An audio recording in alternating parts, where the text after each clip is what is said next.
Hello! Today we're making Kanom Thong Muan, the coconutty, nutty, Southeast Asian version of love letters. We'll start making the batter with 1½ cup of tapioca starch, half a cup of all-purpose wheat flour,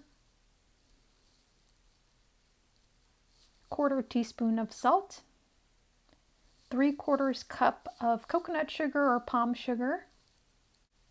Whisk those dry ingredients together before adding 1 whole can of coconut milk, 1 egg, and finally whisk in 2 tablespoons of sesame seeds. You can use white or black.